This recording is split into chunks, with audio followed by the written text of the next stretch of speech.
మంగళగిరి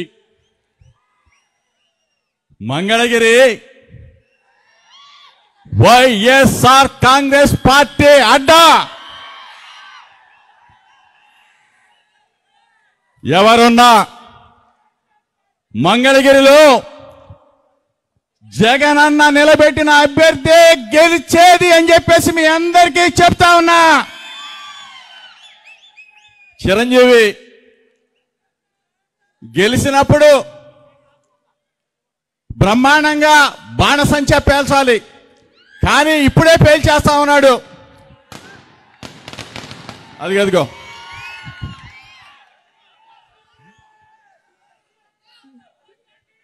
మంగళగిరిలో మరొక్కసారి లోకేష్ ని మడత పెట్టేద్దామా, చాప చుట్టేద్దామా, తెలుగుదేశం పార్టీని పక్కన ఉన్న కృష్ణా నదిలో కలిపేద్దామా? రెడీనా? యుద్ధానికి సిద్ధమా? మన చిరంజీవి మనవాడు, మనందరి వాడు. ఇక్కడ చిరంజీవి గెలిస్తే సామాజిక న్యాయం గెలిచినట్టు, బీసీ ఎస్సీ ఎస్టీ మైనార్టీలు గెలిచినట్టు, జగనన్న గెలిచినట్టు.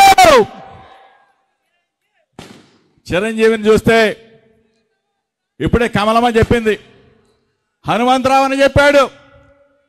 మంగళగిరి ఎవరి seat? BC seat, BC SC ST మైనార్టీల సీటు. ఇది సామాజిక న్యాయానికి పెద్దపీట వేసిన సీటు. నేను ఒకటే చెప్తా ఉన్నా, పప్పుకి చెప్తా ఉన్నా, నిన్న మంగళగిరిలో మడత పెట్టేస్తాం.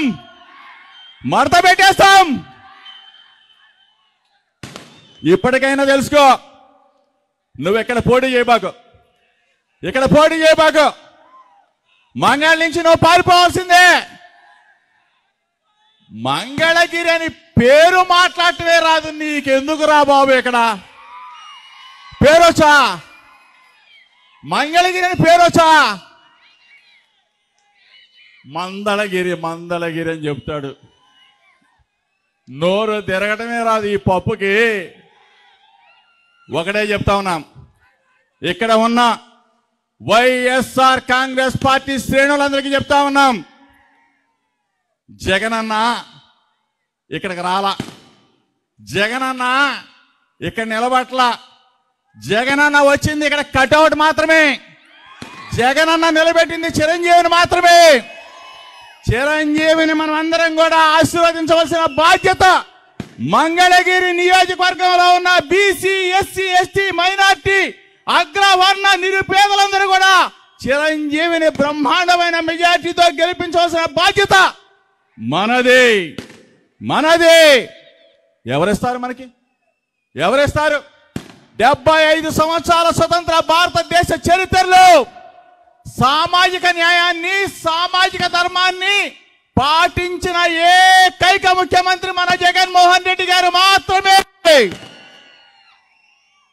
25 మంది మంత్రులుంటే 17 మంది మంత్రులు మన బీసీలు, మన ఎస్సీలు, మన ఎస్టీలు, మన మైనారిటీలు. మేము సుమారుగా రాష్ట్రం మొత్తం తిరుగుతా ఉన్నాం. సామాజిక న్యాయం మా జగనన్న వల్ల సాధ్యమైందని చంద్రబాబు నాయుడు కానీ, పవన్ కళ్యాణ్ కానీ, మీ ఇద్దరికి ఈ వేదిక ద్వారా చెప్తా ఉన్నా, లోకేష్ కూడా చెప్తా ఉన్నా, 25 మంది మంత్రుల్లో 17 మంది మంత్రుల్ని బీసీ ఎస్సీ ఎస్టీ మైనార్టీలకి జగనన్న ఇచ్చి గౌరవిస్తే ఎవడైనా కానీ ఒక అడుగు ముందుకొచ్చి 25 మంది మంత్రుల్లో 17 మంది జగన్ గారు ఇచ్చారు, మేము ఇంకొక అడుగు ముందుకేసి 18 మందికి ఇస్తామని చెప్పే దమ్ము ధైర్యం ఎవరికైనా ఈ చంద్రబాబు నాయుడు కానీ, ఈ పవన్ కళ్యాణ్ కానీ, ఈ లోకేష్ కానీ ఉందా అని చెప్తా ఉన్నా. సామాజిక న్యాయం గంజి చిరంజీవి మీద నేను పోటీ చేయను, ఒక బీసీని పెడతాననే దమ్ము ధైర్యం చంద్రబాబు కానీ, లోకేష్ కానీ ఉందా అని చెప్పి అడుగుతా ఉన్నా. మా దమ్ము చూపిస్తాం, బీసీల దమ్ము చూపిస్తాం, ఎస్సీల దమ్ము చూపిస్తాం, ఎస్టీల దమ్ము చూపిస్తాం, మైనార్టీల దమ్ము చూపిస్తాం. ఒకటిగా తయారవుతాం, జగన్ అన్నలో అడుగు వేస్తాం, వైఎస్ఆర్ కాంగ్రెస్ పార్టీ జెండాని రెపరెపలాడిస్తాం. ఏంట్రా బాబు మీరు ఇద్దరు కలుస్తారా? చంద్రబాబు నాయుడు పవన్ కళ్యాణ్ కలుస్తారా? ఇద్దరు కాదు, ముగ్గురు కాదు, 10 మంది కలిసి రాన్ని. ఒకే ఒక్క మనగాడు, వీరుడు, ధీరుడు, దీశాలి మనసున్న మంచివాడు జగనన్న. ఎప్పుడైనా సరే సామాజిక న్యాయాన్ని పాటించారా బాబు? సామాజిక న్యాయం అంటే మీకు తెలుసారా బాబు? రాజ్యసభ స్థానం పాపం వర్లరామయ్యకి ఇస్తానని చెప్పి ఫోన్ చేస్తే వర్లరామయ్య స్వీట్లు తీసుకొని బయలుదేరాడు. ప్రకాశం బ్యారేజీ దాటకముందే తన సామాజిక వర్గానికి ఆ సీటు అమ్ముకున్న చంద్రబాబు నాయుడు చెత్త విధవా, నువ్వు సామాజిక న్యాయం గురించి మాట్లాడతావా? నువ్వు మా బీసీల గురించి మాట్లాడతావా? నువ్వు మా ఎస్సీలు, ఎస్టీలు, మైనార్టీల గురించి మాట్లాడతావా? ఈరోజు మేము బలవంతులయ్యాం. సామాజిక ధర్మం జగనన్న పాటించాడు కాబట్టి రాజ్యసభ స్థానాలను సైతం మా వాళ్ళు కూర్చుంటా ఉన్నారు. ఒకానొక రోజుల్లో వార్డు నంబర్ కావాలంటే ఏ చౌదరి గారి చుట్టూ, నాయుడు గారి చుట్టూ, రెడ్డి గారి చుట్టూ తిరగాల్సిన పరిస్థితులు పోయి ఈ రోజు మా జగనన్న మా బీసీ, మా ఎస్సీ, మా ఎస్టీ, మా మైనారిటీ అని చెప్పేసి గుండెల్లో పెట్టుకొని చూసుకుంటా ఉన్నాడే. ఇంతకన్నా మాకేం కావాలా? ఒకటే చెప్తా ఉన్నాం, మళ్ళా వస్తున్నారు దొంగలు. 4 సంవత్సరాల 8 నెలల కాలం పాటు ఎవ్వడూ లేడు. చంద్రబాబు నాయుడు ఎక్కడరా బాబు నువ్వు ఉంది? నీ ఆధార్ కార్డు ఎక్కడ? నీ డోర్ నెంబర్ ఎక్కడా? చంద్రబాబు నాయుడు ఉండేది, తినేది, పడుకునేది ఎక్కడా? హైదరాబాద్లో. పవన్ కళ్యాణ్ ఎక్కడా? ఉండేది, తినేది, పడుకునేది ఎక్కడా? హైదరాబాద్లో. ఈ లోకేశం ఎక్కడా? ఉండేది, తినేది, పడుకునేది హైదరాబాద్లో. ఈనాడు రామోజీరావు ఉండేది, తినేది, పడుకునేది హైదరాబాద్లో. ఏబిఎన్ రాధాకృష్ణ ఉండేది, తినేది, పడుకునేది హైదరాబాద్లో. టీవీ5 నాయుడు ఉండేది, తినేది, పడుకునేది హైదరాబాద్లో. విషం కక్కేది మాత్రం ఎవరి మీద? మన జగనన్న మీద.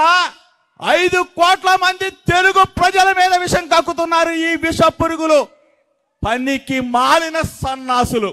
వీళ్ళందరూ కలిసంట మన జగనన్నను ఓడిస్తారంట. దమ్ముందా? రండ్రా చూసుకుందాం, రండి యుద్ధానికి. సాయ్ ఏం చేశాడు మా జగనన్న? ఏం చేశాడు? ఈ వేదిక మీద కూర్చున్నా మమ్మల్ని సామాజిక ధర్మం పాటించి మమ్మల్ని అందరినీ కూడా పదవులు ఇచ్చి సామాజిక న్యాయం పాటించాడని చెప్పి జగనన్నని దించేస్తారా?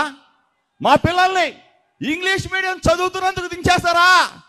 మాకు కార్పొరేట్ హాస్పిటల్లో వైద్యం చేస్తున్న జగనన్నని దించేస్తారా? బడులు కడుతున్నాడు, హాస్పిటల్ కడుతున్నాడు. 1 కాదు, 2 కాదు, ప్రతి కుటుంబానికి, ప్రతి గడపకి బటన్ నొక్కి డబ్బులు పంపిస్తున్న జగనన్నని దించేస్తారా? ఎందుకు దించేస్తారు? మేము ఒక్కటిగా ఉన్నాం, సిద్ధంగా ఉన్నాం. జగనన్న పక్షాన, జగనన్న అడుగులో అడుగు వేయటానికి సిద్ధంగా ఉన్నాం. రేపు జరగబోయే ఎన్నికల్లో 175 స్థానాలకి 175 స్థానాలు వైఎస్ఆర్ కాంగ్రెస్ పార్టీ విజయ దుందుబి మోగించబోతా ఉంది. మన జగనన్న మరలా ముఖ్యమంత్రి కాబోతా ఉన్నాడు. మంగళగిరిలో మన చిరంజీవి బ్రహ్మాండమైన మెజార్టీతో గెలవబోతా ఉన్నాడు. ఆశీర్వదించమని చెప్పేసి మిమ్మల్ని అందరినీ కోరుకుంటూ జోహార్ వైఎస్ఆర్, జోహార్ వైఎస్ఆర్, జై జగన్, జై జగన్, వర్ధిల్లాలి వైఎస్ఆర్ కాంగ్రెస్ పార్టీ, వర్ధిల్లాలి వైఎస్ఆర్ కాంగ్రెస్ పార్టీ. ఫ్యాన్ గుర్తుకే మన ఓటు.